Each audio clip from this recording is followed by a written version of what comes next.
ਖਾਸ ਖਬਰ ਪ੍ਰੋਗਰਾਮ ਦੇਖ ਰਹੇ ਦਰਸ਼ਕਾਂ ਦਾ ਸਵਾਗਤ। ਮੈਂ ਆ ਕਮਲਜੀਤ ਸਿੱਧੂ ਤੇ ਤੁਸੀਂ ਦੇਖ ਰਹੇ ਹੋ ਦਾ ਪੰਜਾਬ ਟਾਕਸ ਚੈਨਲ। ਦੋਸਤੋ, ਦੋ ਖਬਰਾਂ ਦੇ ਉੱਤੇ ਗੱਲਬਾਤ ਕਰਾਂਗੇ। ਪਹਿਲੀ ਖਬਰ ਨੋਟਬੰਦੀ ਦੇ ਬਾਰੇ ਵਿੱਚ ਹੈ। ਨੋਟਬੰਦੀ ਦੇ ਬਾਰੇ ਸੁਪਰੀਮ ਕੋਰਟ ਦਾ ਇੱਕ ਫੈਸਲਾ ਆਇਆ, ਉਹਦੇ ਉੱਤੇ ਚਰਚਾ ਕਰਾਂਗੇ। ਤੇ ਦੂਸਰੀ ਖਬਰ ਆ ਕਿ ਹੁਣ ਸਿਨੇਮਾ ਹਾਲ ਦੇ ਵਿੱਚ ਤੁਸੀਂ ਮਹਿੰਗੇ ਪੌਪਕਾਰਨ ਜਾਂ ਫਿਰ ਜਾ ਕੇ ਜਿਹੜੇ ਉੱਥੇ ਮੁਰਗ ਮੁਸੱਲਮ ਖਾਂਦੇ ਸੀਗੇ, ਉਸ ਦੇ ਬਾਰੇ ਹਦਾਇਤਾਂ ਆਈਆਂ ਨੇ, ਕਿਉਂਕਿ ਸਿਨੇਮਾ ਮਾਲਕਾਂ ਦੀ ਆਪਣੀ ਮਰਜ਼ੀ ਆ। ਸੁਪਰੀਮ ਕੋਰਟ ਦਾ ਇਸ ਬਾਰੇ ਕਹਿਣਾ ਆ।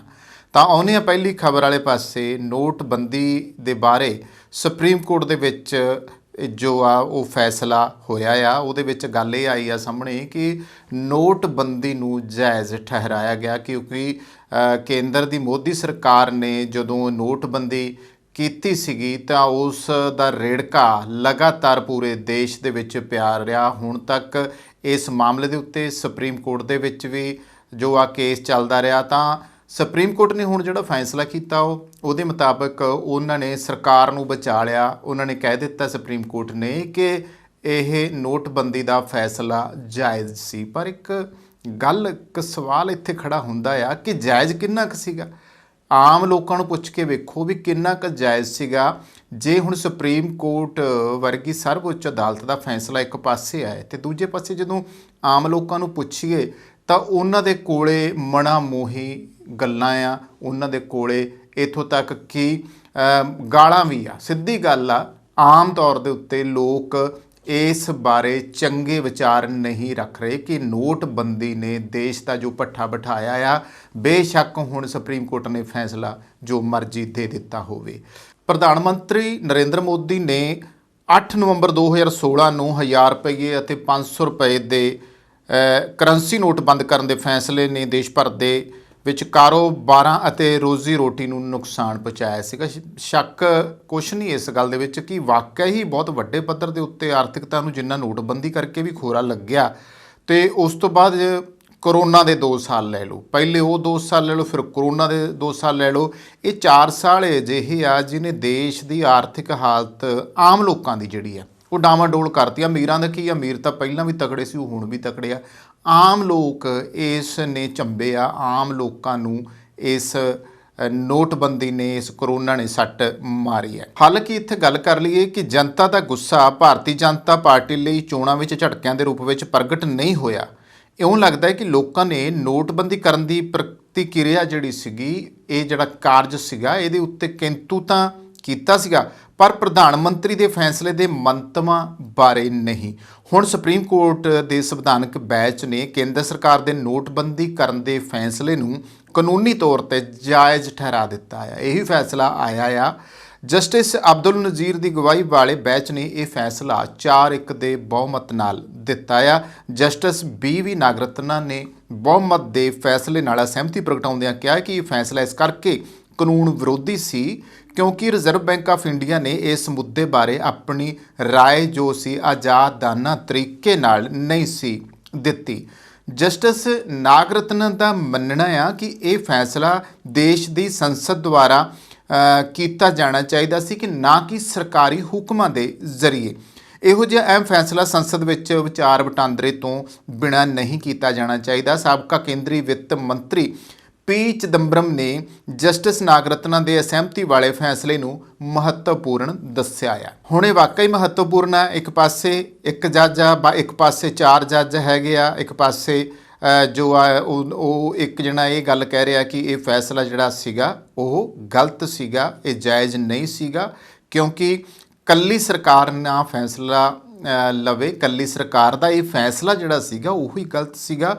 ਚਾਹੀਦਾ ਸੀਗਾ ਕਿ ਇਹਦੇ ਬਾਰੇ ਇੱਕ ਬੈਂਚ ਬੈਠਦਾ ਜਾਂ ਫਿਰ ਸੰਸਦ ਦੇ ਵਿੱਚ ਇਸ ਮੁੱਦੇ ਨੂੰ ਪਹਿਲਾਂ ਵਿਚਾਰਿਆ ਜਾਂਦਾ, ਗੱਲ ਉਠਾਈ ਜਾਂਦੀ, ਫਿਰ ਜਾ ਕੇ ਸਲਾਹ ਲਈ ਜਾਂਦੀ ਕਿ ਹਾਂ ਜੇ ਇਹਦੇ ਨਾਲ, ਕਿਉਂਕਿ ਇੱਕ ਸਾਡੇ ਕੋਲੇ ਵਿੱਤ ਮੰਤਰੀ ਮਨਮੋਹਨ ਸਿੰਘ ਸੀਗੇ, ਮਨਟੇਕ ਸਿੰਘ ਆਹਲੂਵਾਲੀਆ ਵਰਗੇ ਜਿਹੜੇ ਕਿ ਵਿੱਤੀ ਮਾਹਰ ਆ ਸਾਡੇ ਦੇਸ਼ ਦੇ, ਇਹਨਾਂ ਦੇ ਨਾਲ ਵੀ ਰਾਏ ਕੀਤੀ ਜਾਂਦੀ ਤੇ ਸ਼ਾਇਦ ਦੇਸ਼ ਨੂੰ ਇਹੋ ਜਿਹੇ ਸੰਕਟ ਦੇ ਵਿੱਚੋਂ ਨਾ ਲੰਘਣਾ ਪੈਂਦਾ। ਭਾਜਪਾ ਸੁਪਰੀਮ ਕੋਰਟ ਦੁਆਰਾ ਦਿੱਤੇ ਇਸ ਫੈਸਲੇ ਦਾ ਪੂਰਾ ਫਾਇਦਾ ਉਠਾਏਗੀ। ਪਾਰਟੀ ਦੇ ਆਗੂਆਂ ਨੇ ਇਹ ਸਵਾਲ ਪੁੱਛਣੇ ਸ਼ੁਰੂ ਕਰ ਦਿੱਤੇ ਹੈ ਕਿ ਸੁਪਰੀਮ ਕੋਰਟ ਦੇ ਫੈਸਲੇ ਦੇ ਮੱਦੇਨਜ਼ਰ ਰਾਹੁਲ ਗਾਂਧੀ ਤੇ ਹੋਰ ਆਗੂ ਜੋ ਨੋਟਬੰਦੀ ਦਾ ਵਿਰੋਧ ਕਰ ਰਹੇ ਸੀ ਮਾਫੀ ਮੰਗਣਗੇ, ਕਿਉਂਕਿ ਰਾਹੁਲ ਗਾਂਧੀ ਇਹ ਮੁੱਦਾ ਚੱਕਦਾ ਰਿਹਾ।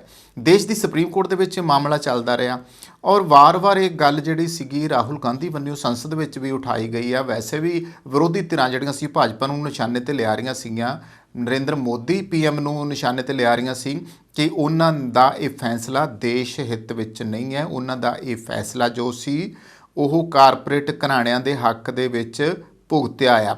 ਹਾਲਾਂਕਿ ਇਹ ਵੀ ਗੱਲ ਕੀਤੀ ਗਈ ਸੀ ਕਿ ਜਿਹੜਾ ਕਾਲਾ ਧਨ ਆ ਇਸ ਤਰੀਕੇ ਲੋਕ ਇਕੱਠਾ ਨਹੀਂ ਕਰ ਸਕਣਗੇ। 500 ਔਰ 1000 ਦੇ ਨੋਟਾਂ ਨੂੰ ਬੰਦ ਕਰਕੇ ਗੱਲ ਕੀਤੀ ਸੀ, ਪਰ ਉਸ ਤੋਂ ਬਾਅਦ ਤਾਂ ਫਿਰ ਹੈਰਾਨੀ ਇਸ ਗੱਲ ਦੀ ਹੈ ਕਿ ਵੱਡੇ ਨੋਟ ਤਾਂ ਹੁਣ ਵੀ ਚੱਲੇ ਜਾਂਦੇ ਆ, ਕਾਲਾ ਧਨ ਜਮ੍ਹਾਂ ਕਰਨ ਵਾਲੇ ਤਾਂ ਹੁਣ ਵੀ ਲੱਗੇ ਪਏ ਆ, ਉਹਨੂੰ ਉਸ 'ਤੇ ਫਿਰ ਕਿਹੜਾ ਪਾਬੰਦੀ ਲੱਗ ਗਈ ਆ? ਇਹ ਵੀ ਤਾਂ ਸਵਾਲ ਖੜੇ ਹੁੰਦੇ ਆ। ਤੇ ਇਸ ਲਈ ਜਿਹੜੀ ਕੋਸ਼ਿਸ਼ ਸੀਗੀ ਕਿ ਭਾਜਪਾ ਦੇ ਉੱਤੇ ਜਿਹੜੀ ਸੁਪਰੀਮ ਕੋਰਟ ਹੈ ਕੇਂਦਰ ਸਰਕਾਰ ਨੂੰ ਇਸ ਬਾਰੇ ਕੋਈ ਖਿਚਾਈ ਕਰੂਗੀ, ਕੋਈ ਇਸ ਮਾਮਲੇ ਦੇ ਉੱਤੇ ਉਲਟ ਫੈਸਲਾ ਦੇਊਗੀ, ਪਰ ਹੈਰਾਨੀ ਇਹ ਹੋਈ ਹੈ ਕਿ ਹੱਕ ਦੇ ਵਿੱਚ ਹੀ ਸਰਕਾਰ ਦੇ ਫੈਸਲਾ ਗਿਆ ਹੈ। ਤਾਂ ਇਸ ਵਿੱਚ ਕੋਈ ਸ਼ੱਕ ਨਹੀਂ ਕਿ ਨੋਟਬੰਦੀ ਦੇ ਫੈਸਲੇ ਦਾ ਅਰਥਚਾਰੇ ਤੇ ਮਾੜਾ ਅਸਰ ਪਿਆ ਆ। ਕੁੱਲ ਘਰੇਲੂ ਪੈਦਾਵਾਰ ਜਿਹੜੀ ਆ, ਜਿਹਨੂੰ ਅਸੀਂ ਗ੍ਰੋਸ ਡੋਮੈਸਟਿਕ ਪ੍ਰੋਡਕਟ ਕਹਿੰਦੇ ਆ, DGP, ਤਾਂ ਇਹ ਘਟੀ ਆ। ਕਈ ਕਾਰੋਬਾਰ ਤਬਾਹ ਹੋਏ ਆ, ਲੱਖਾਂ ਨੌਕਰੀਆਂ ਜਿਹੜੀਆਂ ਸੀ ਉਹ ਜਾਂਦੀਆਂ ਰਹੀਆਂ। ਇਸ ਤੋਂ ਵੀ ਜ਼ਿਆਦਾ ਮਾਰ ਗਰੀਬ ਅਤੇ ਘੱਟ ਸਾਧਨਾਂ ਵਾਲੇ ਲੋਕਾਂ ਨੂੰ ਝੱਲਣੇ ਪਏ ਆ। ਬੈਂਕਾਂ ਸਾਹਮਣੇ ਲਾਈਨਾਂ 'ਚ ਖੜੇ ਕਈ ਵਿਅਕਤੀਆਂ ਦੀਆਂ ਜਾਨਾਂ ਗਈਆਂ, ਪਰ ਸਰਕਾਰ ਨੇ ਕੋਈ ਨੈਤਿਕ ਜ਼ਿੰਮੇਵਾਰੀ ਨਹੀਂ ਸਮਝੀ। ਦੋਸਤੋ, ਜਦੋਂ 2016 ਦੇ ਵਿੱਚ ਨੋਟਬੰਦੀ ਹੋਈ ਆ, ਅਸੀਂ ਹੈਰਾਨ ਸੀਗੇ। ਉਸ ਵੇਲੇ ਇੰਨੀਆਂ ਲੰਬੀਆਂ ਲਾਈਨਾਂ ਲੱਗੀਆਂ ਕਿ ਲੋਕ ਸਾਰੀ ਦਿਹਾੜੀ ਬੈਂਕਾਂ ਦੇ ਮੂਹਰੇ ਖੜੇ ਸੀ, ATMਾਂ ਦੇ ਮੂਹਰੇ ਖੜੇ ਸੀਗੇ, ਤੇ ਫਿਰ ਪੁਲਿਸ ਦੀ ਡਿਊਟੀ ਲੱਗੀ ਔਰ ਪੂਰੇ ਦੇਸ਼ ਭਰ ਦੇ ਵਿੱਚ ਹਾਹਾਕਾਰ ਮੱਚੀ ਹੋਈ ਸੀਗੀ। ਕਿਹੜੇ ਹਾਲਾਤਾਂ ਵਿੱਚੋਂ ਦੇਸ਼ ਨੂੰ ਲੰਘਣਾ ਪਿਆ ਸੀਗਾ, ਇਹ ਹੈਰਾਨੀ ਆਉਂਦੀ ਹੈ। ਤਾਂ ਨੋਟਬੰਦੀ ਦਾ ਜਿਹੜਾ ਇਹ ਫੈਸਲਾ ਸੀਗਾ, ਇਹਨੇ ਇੱਕੋ ਦਮ ਪੂਰੇ ਦੇਸ਼ ਨੂੰ ਝਟਕਾ ਦਿੱਤਾ। ਇਸ ਝਟਕੇ ਨਾਲ ਬੜਾ ਕੁਝ ਹੋਇਆ। ਇਹ ਵੀ ਹੋਇਆ ਕਿ ਲੋਕਾਂ ਨੇ ਘਰਾਂ ਦੇ ਵਿੱਚ ਜਿਹੜਾ ਪੈਸਾ ਰੱਖਿਆ ਸੀ ਉਹ ਸਾਰਾ ਪੈਸਾ ਹੀ ਉਹਨਾਂ ਨੂੰ ਬਾਹਰ ਕੱਢਣਾ ਪਿਆ। ਲੋਕਾਂ ਦੇ ਘਰਾਂ ਦੇ ਵਿੱਚ ਖਾਸ ਤੌਰ 'ਤੇ ਜਿਹੜੀ ਘਰ ਦੀਆਂ ਔਰਤਾਂ ਹੁੰਦੀਆਂ ਉਹ ਬੜੀਆਂ ਸਿਆਣੀਆਂ ਸੁਚੱਜੀਆਂ ਹੁੰਦੀਆਂ। ਔਰਤਾਂ ਕਈ ਵਾਰੀ ਕੀ ਕਰਦੀਆਂ ਹੁੰਦੀਆਂ, ਘਰ ਚਲਾਉਣ ਦੀ ਖਾਤਰ ਬਹੁਤ ਸਾਰੀ ਜਿਹੜੀ ਬਚਤ ਹੈਗੀ ਆ ਉਹ ਪਾਸੇ ਰੱਖ ਲੈਂਦੀਆਂ ਹੈਗੀਆਂ, ਜਾਂ ਕਹਿ ਦਿਓ ਕਿ ਕਿਸੇ ਨੂੰ ਪਤਾ ਨਾ ਲੱਗੇ ਘਰ ਦੇ ਵਿੱਚ ਉਹ ਜਿਹੜੀ ਬਚਤ ਆ ਉਹ ਕਰਦੀਆਂ ਰਹਿੰਦੀਆਂ, ਤਾਂ ਕਿ ਕਿਸੇ ਔਖੇ ਵੇਲੇ, ਕਿਤੇ ਸੰਕਟ ਵੇਲੇ ਉਹ ਪੈਸਾ ਕੰਮ ਆ ਜਾਵੇ। ਇੱਥੋਂ ਤੱਕ ਕਿ ਉਹ ਪੈਸਾ ਵੀ ਕੱਢਣਾ ਪਿਆ ਔਰ ਕਈ ਘਰਾਂ 'ਚ ਇਸ ਮਾਮਲੇ 'ਚ ਕਲੇਸ਼ ਵੀ ਪਏ ਆ ਕਿ ਔਰਤ ਦੇ ਉੱਤੇ ਫਿਰ ਜੋ ਘਰੇ ਹੋਇਆ, ਉਹਨਾਂ ਦੇ ਜਿਨ੍ਹਾਂ ਘਰਾਂ ਦੇ ਵਿੱਚ ਘਰ ਵਾਲਿਆਂ ਨੂੰ ਪਤਾ ਹੀ ਨਹੀਂ ਸੀ ਕਿ ਮੇਰੀ ਜਿਹੜੀ ਘਰ ਵਾਲੀ ਹੈ ਜਾਂ ਸਾਡੇ ਪਰਿਵਾਰ ਦੀ ਜਿਹੜੀ ਔਰਤ ਹੈ, ਇਹਨੇ ਕੋਈ ਵੱਖਰੇ ਪੈਸੇ ਜਿਹੜੇ ਆ ਉਹ ਕੱਢ ਕੇ ਰੱਖੇ ਸੀ ਔਰ ਉਹ ਝਟਕਾ ਤਾਂ ਲੱਗਣਾ ਸੀ। ਫਿਰ ਬਹੁਤੀ ਥਾਈਂ ਐਂ ਹੋਇਆ ਕਿ ਕਈਆਂ ਨੇ ਉਹ ਜਿਹੜੇ ਘਰੇ ਜਮ੍ਹਾਂ ਪੂੰਜੀ ਰੱਖੀ ਸੀਗੀ ਉਹਦੇ ਬਾਰੇ ਜਾਣਕਾਰੀ ਦਿੱਤੀ ਨਹੀਂ। ਔਰ ਇੱਥੋਂ ਤੱਕ, ਹਾਲਾਂਕਿ ਸਰਕਾਰ ਦੇ ਦਾਅਵੇ ਇਹ ਹੈ ਕਿ ਨੋਟਬੰਦੀ ਵਿੱਚ ਸਾਰੇ ਨੋਟ ਜਿਹੜੇ ਆ ਉਹ ਵਾਪਸ ਲੈ ਲਏ ਆ, ਪਰ ਹੈਰਾਨੀ ਇਸ ਗੱਲ ਦੀ ਹੈ ਕਿ ਸਾਰੇ ਨੋਟ ਤਾਂ ਹਜੇ ਤੱਕ ਵਾਪਸ ਨਹੀਂ ਹੋਏਗੇ। ਚਾਹੇ ਰਿਜ਼ਰਵ ਬੈਂਕ ਕੋਈ ਵੱਡਾ ਦਾਅਵਾ ਮਰਜ਼ੀ ਕਰਦਾ ਹੋਏ, ਹਜੇ ਵੀ ਬਹੁਤ ਸਾਰੇ ਲੋਕ ਅਜਿਹੇ ਆ ਜਿਨ੍ਹਾਂ ਦੇ ਕੋਲੇ ਉਸ ਵੇਲੇ ਦੇ ਨੋਟ ਸੰਭਾਲੇ ਪਏ ਆ, ਉਹ ਹੁਣ ਨਾ ਕਿਸੇ ਧੀ ਦੇ ਅਰਥ ਆ ਤੇ ਨਾ ਪੁੱਤ ਦੇ ਅਰਥ ਹੈ। ਤਾਂ ਸੁਪਰੀਮ ਕੋਰਟ ਦੇ ਇਸ ਫੈਸਲੇ ਦੇ ਨਾਲ ਸਰਕਾਰ ਇਸ ਪੱਖ ਤੋਂ ਤਾਂ ਸੁਰਖਰੂ ਹੋ ਗਈ ਹੈ ਕਿ ਹੁਣ ਨੋਟਬੰਦੀ ਨੂੰ ਕਾਨੂੰਨੀ ਪੱਖ ਤੋਂ ਕੋਈ ਚੁਣੌਤੀ ਨਹੀਂ ਦਿੱਤੀ ਜਾ ਸਕਦੀ, ਪਰ ਲੋਕਾਂ ਦੇ ਮਨਾਂ ਦੇ ਵਿੱਚ ਇਹ ਫੈਸਲਾ ਹੋਣਾ ਬਾਕੀ ਹੈ ਕਿ ਨੋਟਬੰਦੀ ਨੇ ਉਹਨਾਂ ਮੰਤਵਾਂ ਜਿਨ੍ਹਾਂ ਦਾ ਜ਼ਿਕਰ ਪ੍ਰਧਾਨ ਮੰਤਰੀ ਦੇ ਬਿਆਨ ਵਿੱਚ ਕੀਤਾ ਸੀ, ਪੂਰਾ ਕੀਤਾ ਜਾਂ ਨਹੀਂ। ਅੰਕੜਿਆਂ ਤੋਂ ਪਤਾ ਲੱਗਦਾ ਹੈ ਕਿ ਨੋਟਬੰਦੀ ਤੋਂ ਬਾਅਦ ਬਾਜ਼ਾਰ ਤੇ ਲੋਕਾਂ ਕੋਲੇ ਮੌਜੂਦ ਨਕਦੀ ਬੈਂਕਾਂ ਨੂੰ ਵਾਪਸ ਆ ਗਈ ਹੈ ਅਤੇ ਉਹਨਾਂ ਬਦਲੇ ਵਿੱਚ ਨਵੇਂ ਨੋਟ ਜਾਰੀ ਕੀਤੇ ਗਏ ਨੇ। ਤੇ ਹੁਣ ਬਾਜ਼ਾਰ ਤੇ ਲੋਕਾਂ ਕੋਲ ਮੌਜੂਦ ਨਕਦੀ ਜਿਹੜੀ ਹੈ ਉਹ 2016 ਦੇ ਮੁਕਾਬਲੇ ਕਿਤੇ ਵੱਧ ਹੈ। ਹੈਰਾਨੀ ਇਸ ਗੱਲ ਦੀ ਹੈ, ਜਿਵੇਂ ਮੈਂ ਪਹਿਲਾਂ ਜ਼ਿਕਰ ਕੀਤਾ ਕਿ ਹੁਣ ਗੱਲਾਂ ਇਹੀ ਸੀਗੀਆਂ ਕਿ ਅਸੀਂ ਕਾਲਾ ਧਨ ਵਾਪਸ ਲਿਆਵਾਂਗੇ। ਵੈਸੇ ਵੀ ਮੋਦੀ ਸਰਕਾਰ ਵਾਰ-ਵਾਰ ਇਹੀ ਰੌਲਾ ਪਾਉਂਦੀ ਰਹੀ ਹੈ ਕਿ ਕਾਲਾ ਧਨ ਵਾਪਸ ਲਿਆਵਾਂਗੇ, ਪਰ ਹਜੇ ਤੱਕ ਤਾਂ ਕਾਲਾ ਧਨ ਨਹੀਂ ਆਇਆ ਤੇ ਨਾ ਹੀ ਨੋਟਬੰਦੀ ਕਰਕੇ ਕਾਲੇ ਧਨ ਦੇ ਉੱਤੇ ਕੋਈ ਰੋਕਥਾਮ ਲੱਗੀ ਆ। ਕਰਨ ਵਾਲੇ ਆਪਣੀਆਂ ਹਰਕਤਾਂ ਅੱਜ ਵੀ ਕਰਦੇ ਪਏ ਆ ਤੇ ਜੋ ਜਿਨ੍ਹਾਂ ਨੂੰ ਮੁਨਾਫਾ ਮਿਲਣਾ ਸੀ ਉਹਨਾਂ ਨੂੰ ਮੁਨਾਫਾ ਮਿਲਿਆ ਵੀ ਆ। ਜਿਨ੍ਹਾਂ ਨੇ ਉਂਗਲਾਂ ਚੱਕੀਆਂ ਉਹ ਜਾਣਦੇ ਆ ਕਿ ਉਹ ਕਿੰਨੀ ਕੁ ਜਾਇਜ਼ ਉਂਗਲ ਚੁੱਕੀ ਆ। ਵਿਰੋਧੀ ਪਾਰਟੀਆਂ ਨੇ ਮੋਦੀ ਸਰਕਾਰ ਨੂੰ ਕਿੰਨਾ ਕੁ ਘੇਰਿਆ ਆ, ਰਾਹੁਲ ਗਾਂਧੀ ਨੇ ਕਿੰਨਾ ਕੁ ਘੇਰਿਆ ਆ, ਪਰ ਕੁੱਲ ਮਿਲਾ ਕੇ ਨੋਟਬੰਦੀ ਦਾ ਫੈਸਲਾ ਆਮ ਲੋਕਾਂ ਦੇ ਹੱਕ ਵਿੱਚ ਨਹੀਂ ਸੀ। ਆਮ ਲੋਕਾਂ ਲਈ ਇਹ ਗਲਤ ਰਿਹਾ। ਅੱਜ ਵੀ ਆਮ ਲੋਕ ਨੋਟਬੰਦੀ ਦੇ ਫੈਸਲੇ ਨੂੰ ਜਾਇਜ਼ ਨਹੀਂ ਠਹਿਰਾਉਂਦੇ, ਭਾਵੇਂ ਦੇਸ਼ ਦੀ ਸਰਵਉੱਚ ਅਦਾਲਤ ਨੇ ਕੋਈ ਵੀ ਫੈਸਲਾ ਕਿਉਂ ਨਾ ਕਰ ਦਿੱਤਾ ਹੋਵੇ। ਸਿਨੇਮਾ ਘਰਾਂ ਦੇ ਬਾਰੇ ਇੱਕ ਫੈਸਲਾ ਸੁਪਰੀਮ ਕੋਰਟ ਦਾ ਦੋਸਤੋ ਸਾਹਮਣੇ ਆਇਆ। ਸਿਨੇਮਾ ਘਰਾਂ ਦੇ ਵਿੱਚ ਅਸੀਂ ਜਾਣਦੇ ਹਾਂ, ਪਹਿਲੇ ਸਿਨੇਮਿਆਂ ਤੋਂ ਲੈ ਕੇ ਅੱਜ ਦੇ ਜਿਹੜੇ ਸਿਨੇਮੇ ਆਧੁਨਿਕ ਦੌਰ ਦੇ ਜਿਹੜੇ ਸਿਨੇਮੇ ਹੈਗੇ ਆ, ਉਹਨਾਂ ਵਿੱਚ ਬੜਾ ਵੱਡਾ ਬਦਲਾਅ ਆਇਆ ਆ। ਫਰਕ ਇਹ ਹੈ ਕਿ ਪਹਿਲੇ ਸਿਨੇਮਿਆਂ ਦੇ ਵਿੱਚ ਵੀ ਸਾਨੂੰ ਖਾਣ ਪੀਣ ਨੂੰ ਬਹੁਤ ਸਾਰੀਆਂ ਚੀਜ਼ਾਂ ਮਿਲਦੀਆਂ ਸੀਗੀਆਂ। ਚਾਹ ਮਿਲਦੀ ਸੀ, ਸਮੋਸੇ ਮਿਲਦੇ ਸੀਗੇ, ਤਲੇ ਹੋਏ ਬ੍ਰੈਡ ਮਿਲਦੇ ਸੀਗੇ, ਗਰਮੀਆਂ ਵਿੱਚ ਕੋਲਡ ਡਰਿੰਕ ਮਿਲਦੀ ਸੀ, ਆਈਸਕ੍ਰੀਮਾਂ ਮਿਲਦੀਆਂ ਸੀਗੀਆਂ, ਅਤੇ ਗੋਲੀ ਵਾਲੇ ਬੱਤੇ ਤੋਂ ਲੈ ਕੇ ਬੜਾ ਕੁਛ ਹੁਣ ਤੱਕ ਬਦਲਿਆ। ਅਤੇ ਫਿਰ ਅੱਜ ਦੇ ਦੌਰ ਦੇ ਸਿਨੇਮੇ 'ਚ ਅਗਰ ਲੋਕ ਜਾਂਦੇ ਆ ਨਾ, ਅਤੇ ਉਹ ਮੁਰਗ ਮੁਸੱਲਮ ਤੋਂ ਲੈ ਕੇ ਪੌਪਕੌਰਨ ਤੋਂ ਲੈ ਕੇ ਪੀਜ਼ੇ, ਬਰਗਰ, ਨੂਡਲਸ, ਜਿਹੜੀ ਵੀ ਚੀਜ਼ ਉਹ ਲਿਜਾ ਸਕਦੇ ਆ ਅੰਦਰ, ਉਹ ਲਿਜਾਂਦੇ ਆ, ਖਾਂਦੇ ਆ। ਪਰ ਅੰਦਰ ਜਾਣ ਤੋਂ ਪਹਿਲਾਂ ਜਿਹੜਾ ਸਿਨੇਮਾ ਹੁਣ ਆਧੁਨਿਕ ਦੌਰ ਦਾ ਸਿਨੇਮਾ ਆ, ਉਸ ਸਿਨੇਮੇ ਦੇ ਅੰਦਰੋਂ ਇਹ ਚੀਜ਼ਾਂ ਮਿਲਦੀਆਂ ਆ। ਜਿਹੜਾ ਇੱਕ ਪੈਕਟ ਬਾਹਰ 10 ਰੁਪਏ ਦੇ ਵਿੱਚ ਮਿਲਦਾ ਆ ਪੌਪਕੌਰਨ ਦਾ, ਉਹੀ ਜਦੋਂ ਤੁਸੀਂ ਅੰਦਰ ਉਸ ਸਿਨੇਮੇ ਵਾਲਿਆਂ ਦੇ ਡੱਬੇ ਦੇ ਵਿੱਚ, ਜਿਹੜੀ ਵੀ ਕੰਪਨੀ ਨੇ ਉੱਥੇ ਆਪਦਾ ਸਟਾਲ ਸਿਨੇਮੇ ਦੇ ਨਾਲ ਮਿਲ ਕੇ ਲਾਇਆ ਹੁੰਦਾ, ਜਦੋਂ ਉਹ ਉੱਥੇ ਮਿਲਦਾ ਆ ਤਾਂ ਪਤਾ ਲੱਗਿਆ ਆ ਕਿ 300-400 ਰੁਪਏ ਤੱਕ ਦੇ ਪੌਪਕੌਰਨ ਹੀ ਮਿਲਦੇ ਆ। ਕਿੰਨੀ ਅੰਨੀ ਲੁੱਟ ਹੋ ਰਹੀ ਆ, ਕਿੰਨੇ ਗੁਣਾ ਕਮਾਇਆ ਜਾ ਰਿਹਾ। ਕਈ ਲੋਕਾਂ ਨੇ ਇਸ ਦੇ ਬਾਰੇ ਸਵਾਲ ਚੁੱਕਿਆ ਸੀਗਾ। ਸਵਾਲ ਇਹ ਚੁੱਕਿਆ ਸੀਗਾ ਕਿ ਪੌਪਕੌਰਨ ਇੰਨੇ ਕਿੰਨੇ ਕੁ ਮਹਿੰਗੇ ਹੁੰਦੇ ਆ ਕਿ ਜਿਹੜੇ ਅੰਦਰ 300-400 ਰੁਪਏ ਦੇ ਮਿਲੀ ਜਾਂਦੇ, ਬਰਗਰ ਵੀ 250-300 ਦਾ ਮਿਲੀ ਜਾਂਦਾ ਆ। ਇਸ ਤੋਂ ਇਲਾਵਾ ਜੋ ਹੋਰ ਚੀਜ਼ਾਂ ਆ ਉਹ ਵੀ ਮਹਿੰਗੀਆਂ ਮਿਲੀ ਜਾਂਦੀਆਂ। ਇੱਥੋਂ ਤੱਕ ਕਿ ਲੋਕ ਜਿਹੜੇ ਅੰਦਰ ਮੁਰਗ ਮੁਸੱਲਮ ਖਾਣ ਵਾਲੇ ਆ, ਉਹ ਵੀ ਬਹੁਤ ਕੁਛ ਕਰਦੇ ਆ। ਇੱਕ ਚੀਜ਼ ਅਸੀਂ ਸਿਨੇਮੇ 'ਚ ਦੇਖਦੇ ਆਏ ਹੁਣ ਤੱਕ, ਸਿਨੇਮੇ 'ਚ ਚੀਜ਼ ਇਹ ਦੇਖੀ ਆ ਕਿ ਜਦੋਂ ਅਸੀਂ ਸਿਨੇਮਾ ਦੇਖਣ ਜਾਂਦੇ ਸੀਗੇ ਅਤੇ ਅੰਦਰ ਜਿਵੇਂ ਹੀ ਹਾਫ ਟਾਈਮ ਹੁੰਦਾ ਸੀ, ਉਸ ਵੇਲੇ ਸੀਟੀਆਂ ਵੱਜਣੀਆਂ ਸ਼ੁਰੂ ਹੋ ਜਾਂਦੀਆਂ ਸੀਗੀਆਂ। ਅੰਦਰ ਹੋਕਾ ਲਾਉਣ ਵਾਲੇ ਆ ਜਾਂਦੇ ਸੀ, ਫੇਰੀ ਵਾਲੇ ਜਿਹੜੇ ਅੰਦਰ ਸੀਗੇ, ਉਹ ਆਪਣੀਆਂ ਜਿਹੜਾ ਸਮਾਨ ਵਾਲੀਆਂ ਟਰੇਆਂ ਚੱਕੀਆਂ ਹੁੰਦੀਆਂ ਸੀ, ਇਹ 'ਚ ਕੋਲਡ ਡਰਿੰਕ ਹੁੰਦੀ ਸੀਗੀ, ਸਮੋਸੇ ਹੁੰਦੇ ਸੀਗੇ। ਅਤੇ ਇਸੇ ਤਰ੍ਹਾਂ ਹੀ ਇਹ ਹੁੰਦਾ ਸੀਗਾ ਕਿ ਜਿਹੜੇ ਤਲੇ ਹੋਏ ਬ੍ਰੈਡ ਆ ਉਹ ਉੱਥੇ ਮਿਲ ਜਾਂਦੇ ਸੀਗੇ। ਅਤੇ ਬਾਅਦ ਵਿੱਚ ਕੁਰਕਰੇ ਚਿਪਸਾਂ ਦਾ ਜ਼ਮਾਨਾ ਆਇਆ, ਉਹ ਵੀ ਉੱਥੇ ਮਿਲਣੇ ਸ਼ੁਰੂ ਹੋਏ।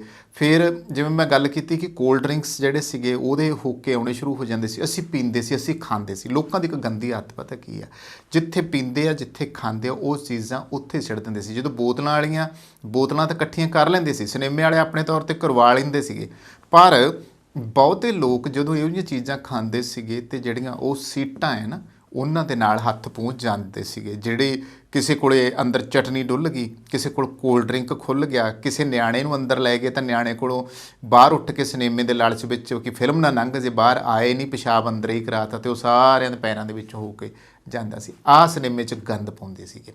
ਇਸ ਕਰਕੇ ਸਿਨੇਮੇ ਵਾਲਿਆਂ ਨੇ ਬਹੁਤ ਸਾਰੀਆਂ ਜਿਹੜੀਆਂ ਚੀਜ਼ਾਂ ਸੀਗੀਆਂ ਉਹਨਾਂ ਦੇ ਵਿੱਚ ਸਖਤੀ ਕੀਤੀ, ਬਦਲਾਅ ਲਿਆਂਦਾ। ਇੱਕ ਤਾਂ ਜਿਹੜੀ ਬਾਹਰ ਦੀ ਚੀਜ਼ ਆ ਉਹ ਤੁਸੀਂ ਅੰਦਰੋਂ ਮੰਗਾ ਕੇ ਨਹੀਂ ਖਾ ਸਕਦੇ, ਜਿਹੜੀ ਸਾਡੇ ਸਿਨੇਮੇ ਦੇ ਵਿੱਚ ਅਵੇਲੇਬਲ ਹੋਊਗੀ ਉਹੀ ਚੀਜ਼ ਤੁਸੀਂ ਅੰਦਰ ਮੰਗਾਓਗੇ, ਉਸ ਤੋਂ ਇਲਾਵਾ ਬਾਹਰਲੀ ਚੀਜ਼ ਨਹੀਂ ਮੰਗਾ ਸਕਦੇ। ਇਹਦੇ ਪਿੱਛੇ ਕਾਫੀ ਸਾਰੇ ਕਾਰਨ ਆ। ਮਾਮਲਾ ਸੁਪਰੀਮ ਕੋਰਟ ਤੱਕ ਪਹੁੰਚਿਆ ਸੀ। ਸੁਪਰੀਮ ਕੋਰਟ ਨੇ ਇਸ ਦੇ ਉੱਤੇ ਜਿਹੜਾ ਫੈਸਲਾ ਆ ਉਹ ਦਿੱਤਾ ਆ। ਚੀਫ ਜਸਟਿਸ ਡੀਵਾਈ ਚੰਦਰਚੂੜ ਅਤੇ ਜਸਟਿਸ PS ਨਰਸਿਮਨ ਨੇ ਕਿਹਾ ਹੈ ਕਿ ਮਲਟੀਪਲੈਕਸਾਂ ਦੇ ਮਾਲਕਾਂ ਜਾਂ ਸੰਚਾਲਕਾਂ ਨੂੰ ਆਪਣੀ ਜਾਇਦਾਦ ਵਿੱਚ ਨਿਯਮਾਂ ਅਤੇ ਕਾਇਦਿਆਂ ਦੇ ਤਹਿ ਕਰਨ ਦਾ ਪੂਰਾ ਅਧਿਕਾਰ ਹੈ। ਸਿਨੇਮਾ ਦੇਖਣ ਵਾਲੇ ਚਾਹੇ ਫੂਡ ਆਈਟਮ ਲੈਣ ਜਾਂ ਨਾ ਲੈਣ, ਪਰ ਸਿਨੇਮਾ ਹਾਲ ਮਾਲਕਾਂ ਨੂੰ ਆਪਣੇ ਨਿਯਮਾਂ ਅਤੇ ਕਾਨੂੰਨਾਂ ਨੂੰ ਲਾਗੂ ਕਰਨ ਤੋਂ ਨਹੀਂ ਰੋਕਿਆ ਜਾ ਸਕਦਾ। ਸੁਪਰੀਮ ਕੋਰਟ ਨੇ ਸਿਨੇਮਾ ਹਾਲ ਚਲਾਉਣ ਵਾਲੇ ਲੋਕਾਂ ਨੂੰ ਵੱਡੀ ਰਾਹਤ ਦਿੱਤੀ ਹੈ। ਸੁਪਰੀਮ ਕੋਰਟ ਨੇ ਕਿਹਾ ਹੈ ਕਿ ਸਿਨੇਮਾ ਹਾਲਾਂ ਦੇ ਮਾਲਕ ਆਪਣੇ ਹਾਲਾਂ ਦੇ ਵਿੱਚ ਪੌਪਕੌਰਨ, ਸਮੋਸੇ ਆਦਿ ਆਪਣੇ ਰੇਟ 'ਤੇ ਵੇਚਣ ਲਈ ਆਜ਼ਾਦ ਆ। ਬਈ ਸਮੋਸੇ ਵੀ ਤਾਂ ਮਹਿੰਗੇ ਆ ਨਾ, ਇਕੱਲੇ ਪੌਪਕੌਰਨ ਦੀ ਗੱਲ ਨਹੀਂ ਹੈਗੀ, ਸਮੋਸੇ ਵੀ ਖਾਸੇ ਮਹਿੰਗੇ ਮਿਲਦੇ ਆ। ਉਹ ਆਪਣੇ ਨਿਯਮ ਖੁਦ ਤੈਅ ਕਰ ਸਕਦੇ ਆ। ਸਿਨੇਮਾ ਦੇਖਣ ਵਾਲੇ ਚਾਹੇ ਲੈਣ ਜਾਂ ਨਾ ਲੈਣ। ਹੁਣ ਤਾਂ ਗੱਲ ਡਿਪੈਂਡ ਸਾਡੇ 'ਤੇ ਕਰਦੀ ਨਾ। ਜਿਹੜੇ ਲੋਕ ਇਹ ਕਹਿੰਦੇ ਆ ਕਿ ਭਾਈ ਇਹ ਪੌਪਕੌਰਨ ਮਹਿੰਗੇ ਆ, ਸਮੋਸਾ ਜਿਹੜਾ ਆਰਾਮ ਨਾਲ 10 ਰੁਪਏ ਦੇ ਵਿੱਚ ਇੱਕ ਵਧੀਆ ਸਮੋਸਾ 10 ਰੁਪਏ 'ਚ ਬਾਹਰੋਂ ਮਿਲ ਜਾਂਦਾ, ਅੰਦਰ ਜਾ ਕੇ ਤੁਹਾਨੂੰ ਉਹੀ ਸਮੋਸਾ ਜਿਹੜਾ 50 ਰੁਪਏ ਦੀ ਪਲੇਟ ਮਿਲਦਾ, 100 ਰੁਪਏ ਦੀ ਪਲੇਟ ਮਿਲਦਾ, 150 ਰੁਪਏ ਦੀ ਪਲੇਟ ਮਿਲਦਾ। ਵੱਖ-ਵੱਖ ਜਿੰਨੇ ਵੀ ਇਹ PVR ਸਿਨੇਮੇ ਆ, ਮਲਟੀਪਲੈਕਸ ਸਿਨੇਮੇ ਆ, ਜਿੱਥੇ ਵੀ ਖੁੱਲ੍ਹੇ ਆ ਉੱਥੇ ਆਹ ਕੁਛ ਹੋਈ ਜਾਂਦਾ। ਕੋਲਡ ਡਰਿੰਕ ਦੀ ਇੱਕ ਬੋਤਲ ਵੀ ਜਿਹੜੀ ਹੈ ਉਹ ਵੀ ਪਤਾ ਲੱਗਿਆ ਵੀ 80 ਰੁਪਏ ਦੇ ਵਿੱਚ ਮਿਲਦੀ ਹੈ। ਤਾਂ ਤੁਸੀਂ ਕੀ ਕਰ ਲਓਗੇ, ਆਈਸਕ੍ਰੀਮ ਦਾ ਕੱਪ ਜਿਹੜਾ 250 ਰੁਪਏ ਤੱਕ ਮਿਲਦਾ ਆ। ਅਤੇ ਇਸ ਕਰਕੇ ਸੁਪਰੀਮ ਕੋਰਟ ਦਾ ਜਿਹੜਾ ਫੈਸਲਾ ਆ ਉਹ ਸਿਨੇਮੇ ਵਾਲਿਆਂ ਦੇ ਹੱਕ 'ਚ ਆਇਆ। ਹੁਣ ਇਹ ਸਾਡੇ 'ਤੇ ਡਿਪੈਂਡ ਕਰਦਾ ਕਿ ਮੈਂ ਫਿਲਮ ਵੇਖਣ ਜਾਂਦਾ ਆ, ਮੈਂ ਸਿਨੇਮੇ ਹਾਲ 'ਚ ਜਾਂਦਾ ਆ, ਮੇਰੀ ਮਰਜ਼ੀ ਹੈ। ਜੇ ਮੈਨੂੰ ਚੁੱਭਦੇ ਆ ਬਈ ਮੈਂ ਉਹ ਪੌਪਕੋਰਨ ਮਹਿੰਗੇ ਜਾਂ ਕੋਲਡ ਡਰਿੰਕ ਮਹਿੰਗਾ ਜਾਂ ਕੋਈ ਹੋਰ ਚੀਜ਼ਾਂ ਮਹਿੰਗੀਆਂ, ਤੇ ਮੈਂ ਕਿਉਂ ਖਾਵਾਂ, ਮੈਂ ਨਾ ਲਵਾਂ। ਇਹ ਤਾਂ ਆਪਦੀ ਮਰਜ਼ੀ, ਨਾ ਲਓ ਤੁਸੀਂ। ਪਰ ਸਿਨੇਮਾ ਮਾਲਕ ਜਿਹੜੇ ਆ ਉਹ ਮਾਲਕ ਹੈ, ਉਹਨਾਂ ਨੇ ਕਮਾਈ ਕਰਨੀ ਆ, ਉਹਨਾਂ ਦੀ ਆਪਣੀ ਜਿਹੜੀ ਮਰਜ਼ੀ ਹੈ ਕਿ ਉਹ ਜਿੰਨਾ ਮਰਜ਼ੀ ਰੇਟ ਲਾਉਣ। ਇਸ ਕਰਕੇ ਸੁਪਰੀਮ ਕੋਰਟ ਨੇ ਉਹਨਾਂ ਦੇ ਹੱਕ ਦੇ ਵਿੱਚ ਹੀ ਇਹ ਜਿਹੜਾ ਫੈਸਲਾ ਆ ਉਹ ਦਿੱਤਾ ਆ। ਦਰਅਸਲ ਸੁਪਰੀਮ ਕੋਰਟ ਸਿਨੇਮਾ ਹਾਲ ਵਿੱਚ ਵਿਕਣ ਵਾਲੇ ਮਹਿੰਗੇ ਪੌਪਕਾਰਨ, ਸਮੋਸੇ ਜਾਂ ਕੋਲਡ ਡਰਿੰਕ ਨੂੰ ਲੈ ਕੇ ਇੱਕ ਪਟੀਸ਼ਨ ਦੀ ਸੁਣਵਾਈ ਹੋ ਰਹੀ ਸੀ। ਮਾਮਲਾ ਤਾਂ ਇੱਥੋਂ ਚੱਲਿਆ ਨਾ ਵੀ ਇਹ ਸਿਨੇਮੇ ਵਾਲੀ ਗੱਲ ਜਿਹੜੀ ਹੈ ਸੁਪਰੀਮ ਕੋਰਟ ਤੱਕ ਪਹੁੰਚੀ ਕਿਵੇਂ ਆ। ਤਾਂ ਚੀਫ ਜਸਟਿਸ ਨੇ ਕਿਹਾ ਹੈ ਕਿ ਸਿਨੇਮਾ ਦੇਖਣ ਵਾਲਿਆਂ ਕੋਲ ਇਹ ਵਿਕਲਪ ਹੈ ਕਿ ਉਹ ਚੀਜ਼ਾਂ ਖਰੀਦਣ ਜਾਂ ਨਾ। ਉਹਨਾਂ ਕਿਹਾ ਕਿ ਸਿਨੇਮਾ ਜਾਂ ਥੀਏਟਰ ਨੂੰ ਆਪਣੇ ਦਰਸ਼ਕਾਂ ਨੂੰ ਮੁਫਤ ਪਾਣੀ ਦੇਣਾ ਜਾਰੀ ਰੱਖਣਾ ਹੋਵੇਗਾ। ਤਾਂ ਅਦਾਲਤ ਨੇ ਕੀ ਕਿਹਾ ਆ, ਸੁਪਰੀਮ ਕੋਰਟ ਦੇ ਚੀਫ ਜਸਟਿਸ ਦੀ ਬੈਂਚ ਨੇ ਕਿਹਾ ਕਿ ਸਿਨੇਮਾ ਹਾਲ ਜਾਂ ਥੀਏਟਰ ਜਿਹੜੀ ਆ ਉਹ ਨਿੱਜੀ ਜਾਇਦਾਦ ਹੈ, ਤੇ ਇਸ ਬਾਰੇ ਉਹਨਾਂ ਦਾ ਕਹਿਣਾ ਹੈ ਕਿ ਮਲਟੀਪਲੈਕਸਾਂ ਦੇ ਮਾਲਕਾਂ ਜਾਂ ਸੰਚਾਲਕਾਂ ਨੂੰ ਆਪਣੀ ਜਾਇਦਾਦ ਵਿੱਚ ਨਿਯਮਾਂ ਅਤੇ ਕਾਇਦਿਆਂ ਨੂੰ ਤੈਅ ਕਰਨ ਦਾ ਪੂਰਾ ਅਧਿਕਾਰ ਹੈ। ਸਿਨੇਮਾ ਹਾਲ ਵਿੱਚ ਪੌਪਕਾਰਨ, ਸਮੋਸਾ ਜਾਂ ਕੋਲਡ ਡਰਿੰਕ ਆਦਿ ਵੇਚਣਾ ਵਪਾਰਕ ਮਾਮਲਾ ਆ, ਤੇ ਜੇਕਰ ਇੱਥੇ ਗੱਲ ਕਰ ਲਈਏ ਕੋਈ ਮਲਟੀਪਲੈਕਸ ਚਲਾ ਰਿਹਾ ਹੈ ਤਾਂ ਉਸ ਨੂੰ ਉੱਥੋਂ ਦੇ ਜਿਹੜੇ ਨਿਯਮ ਹੈ ਉਹ ਤੈਅ ਕਰਨ ਦਾ ਅਧਿਕਾਰ ਹੈ। ਖਾਣਾ ਵੇਚਣ ਦਾ ਵੀ ਹੈ।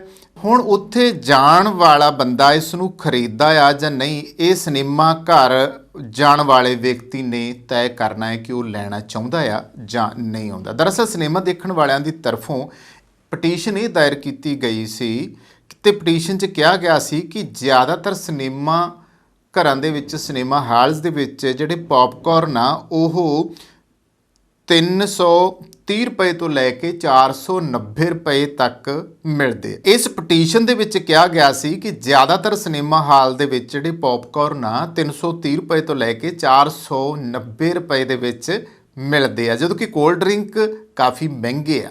ਇਹ ਕੀਮਤ ਬਾਜ਼ਾਰ ਨਾਲੋਂ ਕਈ ਗੁਣਾ ਜ਼ਿਆਦਾ ਹੈ ਵੀ ਹੈ। ਲੋਕਾਂ ਦਾ ਇੱਥੇ ਕਹਿਣਾ ਵੀ ਜਾਇਜ਼ ਸੀਗਾ, ਪਰ ਵੇਚਣ ਵਾਲੇ ਦੀ ਮਰਜ਼ੀ ਹੈ ਨਾ, ਮਰਜ਼ੀ ਤੇ ਡਿਪੈਂਡ ਕਰਦਾ ਨਾ। ਵੇਚਣ ਵਾਲੇ ਨੂੰ ਤੁਸੀਂ ਕਿਵੇਂ ਕਹਿ ਸਕਦੇ ਹੋ ਵੀ ਤੂੰ ਆਹ ਰੇਟ ਲਾ, ਬਾਹਰ ਆ, ਤੁਸੀਂ ਉੱਥੇ ਜਿੱਦ ਨਹੀਂ ਕਰ ਸਕਦੇ।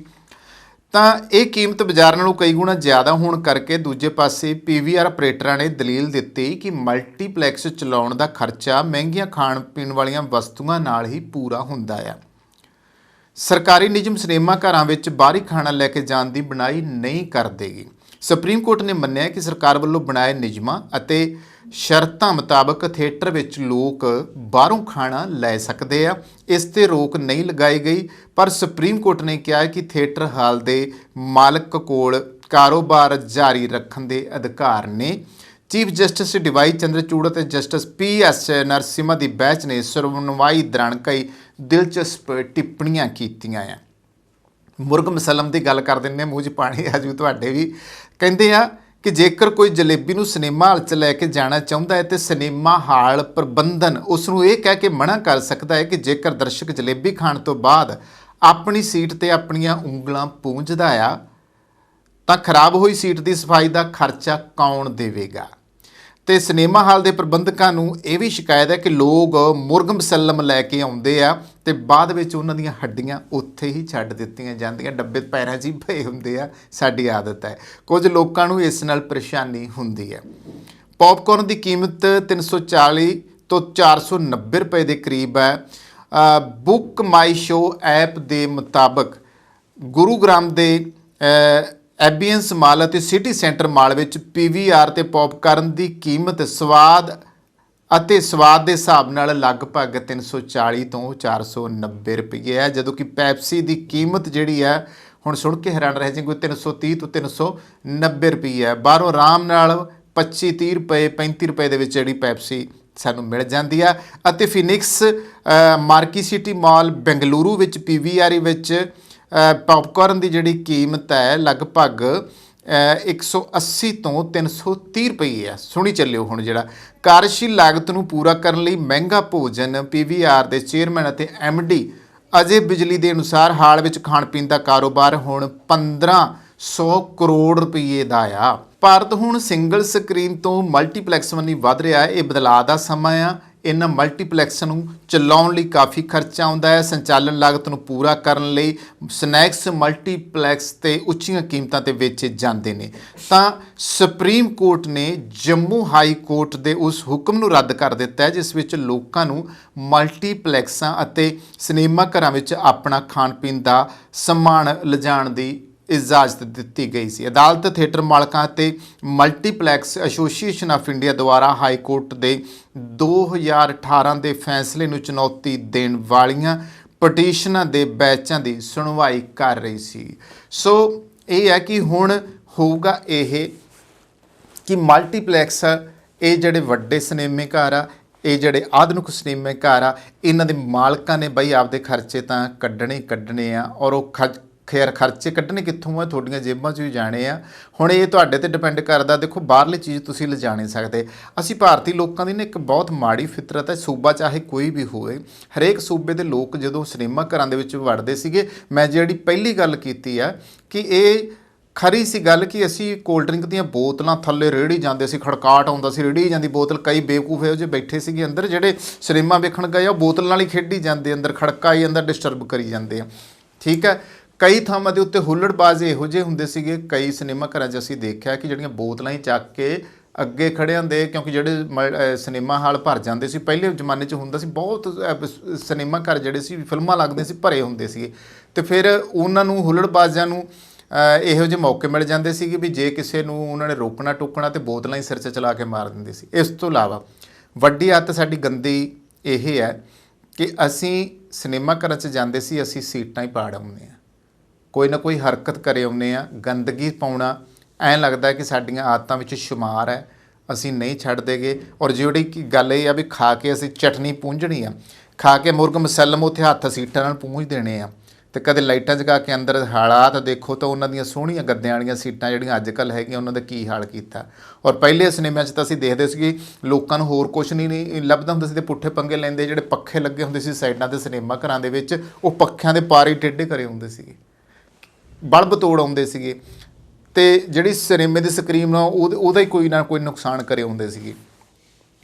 ਇਸ ਕਰਕੇ ਬਹੁਤ ਸਾਰੇ ਜਿਹੜੇ ਸਿਨੇਮੇ ਵਾਲੇ ਆ ਉਹਨਾਂ ਨੂੰ ਬੜੇ ਸਾਲਾਂ ਦੀਆਂ ਦਿੱਕਤਾਂ ਆ ਰਹੀਆਂ ਸੀ। ਠੀਕ ਆ, ਹੁਣ ਮਲਟੀਪਲੈਕਸ ਦੇ ਵਿੱਚ ਨਵੇਂ ਸਿਨੇਮਿਆਂ ਦਾ ਯੁੱਗ ਹੋਇਆ ਆ, ਔਰ ਕਈ ਸਕਰੀਨਸ ਵਾਲੇ ਸਿਨੇਮੇ ਜਿਹੜੇ ਹੁਣ ਉਹ ਚੱਲਦੇ ਪਏ ਆ, ਔਰ ਉਹਨਾਂ ਦੀ ਜਿਹੜੀ ਦੇਖ ਰੇਖ ਰੱਖ ਰਖਾਓ ਆ ਉਹਦੇ ਵਿੱਚ ਜਿਹੜੇ ਕੰਮ ਕਰਨ ਵਾਲੇ ਆ, ਔਰ ਜੇ ਉਹਨਾਂ ਸਾਰਿਆਂ ਦਾ ਜਿਹੜਾ ਬਜਟ ਆ ਉਹਨੂੰ ਪੂਰਾ ਕਰਨਾ ਹੈ, ਤਾਂ ਜ਼ਾਹਿਰ ਆ ਕਿ ਜੇ ਉਹ ਚੀਜ਼ਾਂ ਅੰਦਰ ਵੇਚਣਗੇ ਤਾਂ ਪਹਿਲਾਂ ਵੀ ਹੁੰਦਾ ਸੀਗਾ, ਪਹਿਲਾਂ ਵੀ ਗਰਮ ਕੌਫੀ ਵੀ ਮਿਲਦੀ ਸੀ, ਅੱਜ ਵੀ ਅਗਰ ਉਹ ਇਹਨਾਂ ਚੀਜ਼ਾਂ ਨੂੰ ਵੇਚਦੇ ਆ ਅਤੇ ਇਹ ਉਹਨਾਂ ਦੀ ਮਰਜ਼ੀ ਹੈ। ਇਹਦੇ ਵਿੱਚ ਤੁਸੀਂ ਧੱਕੇਸ਼ਾਹੀ ਨਹੀਂ ਕਰ ਸਕਦੇ। ਹਾਂ, ਤੁਹਾਡੇ 'ਤੇ ਡਿਪੈਂਡ ਆ, ਜੇ ਗੱਲ ਆਮ ਲੋਕਾਂ ਦੀ ਅਸੀਂ ਕਰਦੇ ਹਾਂ ਕਿ ਤੁਸੀਂ ਉਹ ਚੀਜ਼ ਇੰਨੀ ਮਹਿੰਗੀ ਲੈ ਕੇ ਖਾਣੀ ਹੈ ਜਾਂ ਨਹੀਂ। ਬਾਹਰੋਂ ਤਾਂ ਤੁਹਾਨੂੰ ਲਿਜਾਣ ਦੀ ਆਗਿਆ ਹੀ ਨਹੀਂ ਹੈਗੀ, ਅਤੇ ਇਹ ਹੁਣ ਕਹਿ ਦਿੱਤਾ ਹੈ, ਅਤੇ ਜੇ ਬਾਹਰੋਂ ਜਾ ਕੇ ਖਾਂਦੇ ਆ ਤਾਂ ਬਈ ਉਹਨਾਂ ਦੀ ਪਾਬੰਦੀ ਉਹ ਤੁਹਾਨੂੰ ਨਹੀਂ ਜਾਣ ਦੇਣਗੇ। ਅਤੇ ਇਸ ਤਰੀਕੇ ਨਾਲ, ਕਿਉਂਕਿ ਕਿਸੇ ਦੇ ਉੱਤੇ ਯਕੀਨ ਹੀ ਨਹੀਂ ਕੀਤਾ ਜਾ ਸਕਦਾ, ਚਾਹੇ ਕੋਈ ਅਧਪੜ੍ਹ ਹੈ ਅਤੇ ਚਾਹੇ ਕੋਈ ਪੜ੍ਹਿਆ ਲਿਖਿਆ, ਵੀ ਉਹ ਅੰਦਰ ਜਾ ਕੇ ਸਿਨੇਮੇ ਦੀ ਕਿੰਨੀ ਕੁ ਸਫਾਈ ਰੱਖਦਾ। ਔਰ ਸੋਚੋ ਜਰਾ, ਜਿਹੜੇ ਤੁਸੀਂ ਪੌਪਕੌਰਨ ਖਾਂਦੇ ਹੋ ਜਾਂ ਬਹੁਤ ਸਾਰੀਆਂ ਕੋਲਡ ਡਰਿੰਕਸ ਪੀਂਦੇ ਹੋ, ਤੁਸੀਂ ਅੰਦਰ ਤਾਂ ਲੈ ਜਾਂਦੇ ਹੋ, ਕਦੇ ਸੋਚਿਆ ਕਿ ਜਦੋਂ ਸਿਨੇਮੇ ਦੇ ਵਿੱਚ ਫਿਲਮ ਖਤਮ ਹੁੰਦੀ ਹੈ ਕਦੇ ਉਹਨੂੰ ਲਿਆ ਕੇ ਤੁਸੀਂ ਬਾਹਰ ਕਿਸੇ ਡਸਟਬਿਨ ਵਿੱਚ ਪਾਇਆ ਹੋਵੇ? ਮੇਰਾ ਖਿਆਲ ਹੈ ਕਿ ਬਹੁਤ ਸਾਰੇ ਲੋਕ ਅਜਿਹਾ ਨਹੀਂ ਕਰਦੇ। ਮੈਨੂੰ ਇੱਕ ਛੋਟੀ ਜਿਹੀ ਗੱਲ ਯਾਦ ਆਉਂਦੀ ਆ, ਉਸ ਦੇ ਨਾਲ ਹੀ ਮੈਂ ਅੱਜ ਦਾ ਪ੍ਰੋਗਰਾਮ ਖਤਮ ਕਰੂੰਗਾ ਕਿ ਇੱਕ ਜਗ੍ਹਾ ਫਗਵਾੜੇ ਦੀ ਗੱਲ ਹੈ ਕਿ ਇੱਕ ਦੁਕਾਨ ਦੇ ਉੱਤੇ ਇੱਕ ਪਰਿਵਾਰ ਆਇਆ ਜਿਹੜਾ NRI ਸੀਗਾ, ਅਤੇ ਉਸ ਪਰਿਵਾਰ ਦੇ ਵਿੱਚ ਹੋਇਆ ਇੱਦਾਂ ਕਿ ਦੁਕਾਨ ਵਾਲੇ ਨੇ ਜਿਵੇਂ ਕਿ ਆਓ ਭਗਤ ਕਰਦੇ ਆ ਉਹਨਾਂ ਵਾਸਤੇ ਠੰਡੇ ਮੰਗਾਏ, ਅਤੇ ਉਹਦੇ ਨਾਲ ਜਿਹੜਾ ਬੱਚਾ ਸੀਗਾ ਉਸ ਬੱਚੇ ਵਾਸਤੇ ਚਾਕਲੇਟ ਮੰਗਾਇਆ। ਤਾਂ ਹੈਰਾਨੀ ਇਹ ਹੋਈ ਕਿ ਉਸ ਪਰਿਵਾਰ ਨੇ ਕੋਲਡ ਡਰਿੰਕ ਪੀਤੀ ਔਰ ਉਸ ਬੱਚੇ ਨੇ ਚਾਕਲੇਟ ਖਾਧੀ। ਚਾਕਲੇਟ ਖਾਣ ਤੋਂ ਬਾਅਦ ਨਾ ਉਸ ਦੁਕਾਨ ਮਾਲਕ ਨੂੰ ਉਹ ਨਿੱਕਾ ਬੱਚਾ ਪੁੱਛਦਾ, ਅੰਕਲ ਡਸਟਬਿਨ ਕਿੱਥੇ ਆ? ਅਤੇ ਉਹਨੇ ਦੇਖਿਆ ਕਿ ਉਹ ਬੱਚੇ ਨੇ ਜਿਹੜਾ ਉਹ ਕਾਗਜ਼ ਸੀਗਾ ਉਹਨੇ ਡਸਟਬਿਨ ਦੇ ਵਿੱਚ ਪਾ ਦਿੱਤਾ। ਇਹ ਸਾਡੀਆਂ ਆਦਤਾਂ ਵਿੱਚ ਸ਼ੁਮਾਰ ਹੁੰਦਾ ਆ, ਅਤੇ ਉਸ ਨੇ ਅੰਦਾਜ਼ਾ ਲਾ ਲਿਆ ਕਿ ਇਹ ਬੱਚਾ ਬੇਸ਼ੱਕ ਪੰਜਾਬੀ ਪਰਿਵਾਰ ਦਾ, ਇੰਡੀਅਨ ਪਰਿਵਾਰ ਦਾ ਆ, ਪਰ ਇਹ ਬੱਚਾ ਬਾਹਰ ਦਾ ਜੰਮਪਲ ਆ, ਕਿਉਂਕਿ ਸਾਡੇ ਇੱਧਰ ਬਹੁਤੇ ਆਦਤ ਹੀ ਨਹੀਂ ਹੈਗੀ। ਸਾਨੂੰ ਐਂ ਲੱਗਦਾ ਕਿ ਖਰੇ ਸਾਡੀ ਜਿਹੜੀ ਮਾਣ-ਤਾਣ ਉਹਦੇ 'ਚ ਕਿੰਨਾ ਕੁ ਫਰਕ ਪੈ ਜੂ, ਸਾਡੇ ਸਟੇਟਸ ਨੂੰ ਖਰੇ ਕੀ ਖੋਰਾ ਲੱਗ ਜੂਗਾ ਜੇ ਅਸੀਂ ਆਪਦੀ ਖਾਧੀ ਹੋਈ ਚੀਜ਼ ਨੂੰ ਕਿਸੇ ਡਸਟਬਿਨ ਦੇ ਵਿੱਚ ਉਹਦੀ ਜਿਹੜੀ ਵੇਸਟੇਜ ਆ ਉਹਨੂੰ ਸਿੱਟ ਦਈਏ। नहीं करते। ਅਸੀਂ ਤਾਂ ਬੱਸਾਂ 'ਚ ਬਹਿ ਕੇ ਮੂੰਗਫਲੀਆਂ ਖਾਈ ਜਾਂਦੇ ਹਾਂ, ਅਸੀਂ ਛਿੱਲੜ ਉੱਥੇ ਸੁੱਟ ਜਾਂਦੇ ਹਾਂ, ਰੇਲਵੇ ਸਟੇਸ਼ਨਾਂ 'ਤੇ ਛਿੱਲੜ ਸਿੱਟ ਦਿੰਦੇ ਹਾਂ, ਖਾ ਪੀ ਕੇ ਜਿਹੜੇ ਛਿੱਲੜ ਆ ਉਹ ਅਸੀਂ ਸੜਕਾਂ ਦੇ ਕੰਢੇ ਸਿੱਟੀ ਜਾਂਦੇ ਹਾਂ। ਬੱਸ 'ਚ ਕੇਲੇ ਖਾਧੇ ਤਾਂ ਉੱਥੇ ਸਿੱਟਤੇ, ਜਾਂ ਫਿਰ ਬੱਸ ਦੇ ਵਿੱਚੋਂ ਬਾਹਰ ਸਿੱਟਦੇ ਜਾਂਦੇ ਆ, ਨਹੀਂ ਪਤਾ ਮਗਰ ਆਉਣ ਵਾਲਾ ਵਾਹ ਨਹੀਂ ਤਿਲਕ ਜੂਗਾ। ਨਿੱਕੀਆਂ ਨਿੱਕੀਆਂ ਆਦਤਾਂ ਹੈਗੀਆਂ। ਸੋ ਇਸ ਕਰਕੇ ਹੁਣ ਇਹ ਤੁਸੀਂ ਸੋਚਣਾ ਹੈ ਕਿ ਤੁਸੀਂ ਸਿਨੇਮਾ ਘਰਾਂ ਦੇ ਵਿੱਚ ਜਾ ਕੇ ਮਹਿੰਗਾ ਖਾਣਾ ਹੈ ਜਾਂ ਆਪਦੇ ਘਰੋਂ ਹੀ ਰੱਜ ਕੇ ਜਾਣਾ ਹੈ, ਫਿਲਮ ਵੇਖਣੀ ਹੈ, ਕਿ ਇਸ ਗੱਲ ਦੇ ਉੱਤੇ ਕਿੰਤੂ ਕਰਨਾ ਹੈ ਕਿ ਉੱਥੇ ਪੌਪਕਾਰਨ ਅਤੇ ਸਮੋਸੇ ਮਹਿੰਗੇ ਮਿਲਦੇ ਹੈਗੇ ਆ। ਸੋ ਦੋਸਤੋ ਇਹ ਸੀ 2 ਖਬਰਾਂ ਜਿਨ੍ਹਾਂ ਦੇ ਉੱਤੇ ਗੱਲਬਾਤ ਕੀਤੀ। ਕਿਸ ਤਰੀਕੇ ਲੱਗਦੇ ਸਾਡੇ ਪ੍ਰੋਗਰਾਮ, ਇਸ ਬਾਰੇ ਸਾਨੂੰ ਜ਼ਰੂਰ ਦੱਸਿਆ ਕਰੋ। ਇੱਥੇ ਕਰਦੇ ਹਾਂ ਸਮਾਪਤ। ਧੰਨਵਾਦ। ਤੁਹਾਡੀਆਂ ਗੱਡੀਆਂ ਲਈ ਕਿਸੇ ਵੀ ਤਰ੍ਹਾਂ ਦੀ ਮੁਰੰਮਤ ਜਾਂ 4 ਵੀਲਰ ਹੈਲਪਲਾਈਨ ਜੇਕਰ ਤੁਸੀਂ ਭਾਲ ਰਹੇ ਹੋ ਤਾਂ ਸੰਪਰਕ ਕਰੋ ਤੁਹਾਡੇ ਆਪਣੇ ਸ਼ਹਿਰ ਵਿਨੀਪੈਗ 'ਚ ਟਾਊਨ ਆਟੋ ਬੋਡੀ ਵਿਖੇ। ਸਤਿ ਸ੍ਰੀ ਅਕਾਲ ਜੀ, ਮੇਰਾ ਨਾਮ ਹੈਗਾ Shamsher Singh, town auto body ਤੋਂ।